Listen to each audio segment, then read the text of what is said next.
let me address 𝚂𝚗𝙱𝚁 and the twerking for votes.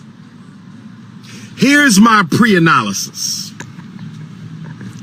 The sister is a rainbow senator in Rhode Island. She's a rainbow senator in Rhode Island. She decided to do a headstand and shake her Cinnabons for votes. She decided to do a headstand and shake her Cinnabons for votes. Now let me give you the political and let me give you the practical. Let me give you the political and let me give you the practical. First of all, she's a rainbow ganger. So she wasn't shaking for the brothers. She wasn't shaking for the brothers. However, her goal was to get votes. So let's deal with the practical. Practically speaking, it was an excellent idea because we live in a world where cyber thoughting is very popular. We live in a world where cyber thoughting is very popular. You have men cyber thoughting, you have black women cyber thoughting. I want you to understand, overstand, and understand me right now. I want you to understand, overstand, and understand me. So cyber thoughting is the culture of Snapchat, TikTok, Facebook, Instagram, Twitter, YouTube. Everybody wants to be a cyber thought. Anything for attention. So when we deal with this practically, Sister 𝚂𝚗𝙗𝚁, well, I'm sure her votes are going to go up because she shook her Cinnabons. So to the thirsty beta males who will never ever see a nice, firm, voluptuous set of Cinnabons, for those thirsty beta males who will never ever see in real life a nice, healthy set of plump Cinnabons, they finally got to see some plump Cinnabons from a sister with an Ivy League degree, well educated and shapely. So the beta males finally got to see a healthy set of Cinnabons. So she's going to get those votes.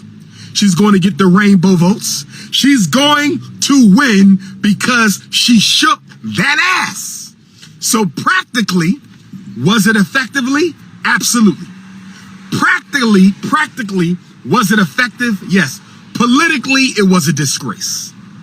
Politically, it was a disgrace. Politically, it was a disgrace because it reinforces the image of the black woman as a promiscuous Jezebel. Politically, it was a disaster. Politically, it was an insult to black women everywhere because this was not a rapper. This was not a stripper. This was not an actor. This was not a comedian. This was not a dancer. This was a Ivy League trained politician. And she did a headstand and twerked her Cinnabons for the world to see. And it shows that even the most educated black woman, it shows that even the most educated black woman is sending a bad message. Black women know it's not true. I know it's not true about my sisters. I know it's not true about my sisters. I know it's not true about my sisters. But the message is, even when they get an Ivy League education, even when they get elected to office, even when they become a senator, and she's the first black woman to be a senator in the state of Rhode Island, the message, the propaganda, the media narrative is going to be that even when the black woman appears to be sophisticated, educated, even when she achieves the heights of political success, she cannot help but twerk that ass. She cannot help but shake that ass. They say that there's a little thought in every African queen. This is what the white culture is saying about our black sisters. So Sister 𝚂𝚗𝙗𝚁, I love you, sister. I might not agree with your lifestyle.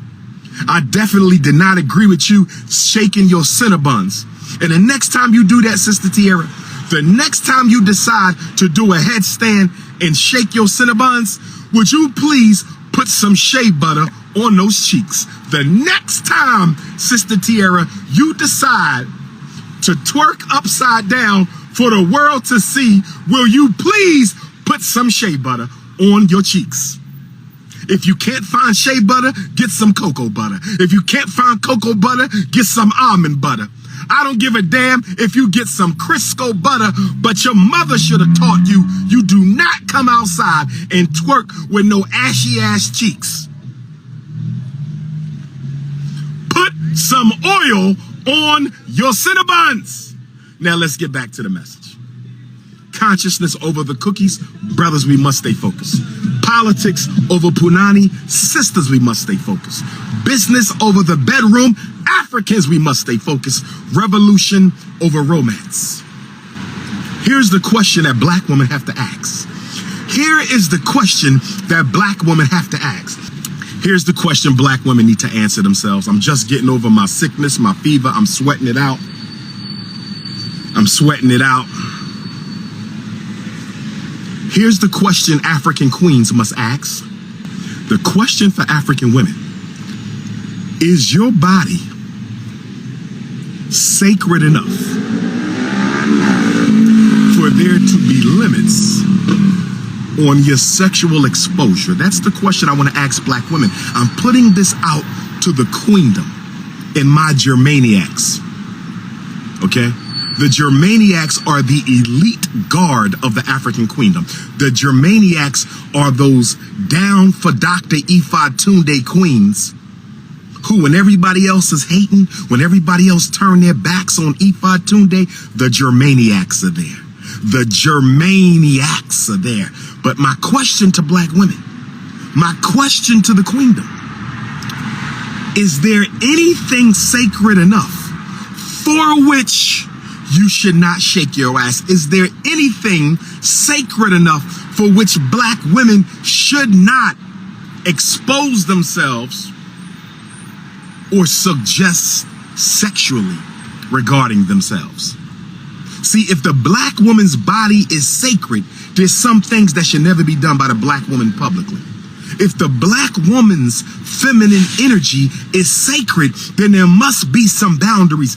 That's why we're going to have the International African Women Conference at FDMG. That's why we got to have the International African Women's Conference. Because Tierra Mack, we're not going to make her the scapegoat. We're not going to make it a scapegoat, because one of the things black women have to deal with, and sisters, you got to hear me, because I get on the brothers, I got to get on you. If I'm going to deal with the beta males, I got to deal with the contradictions amongst black women too.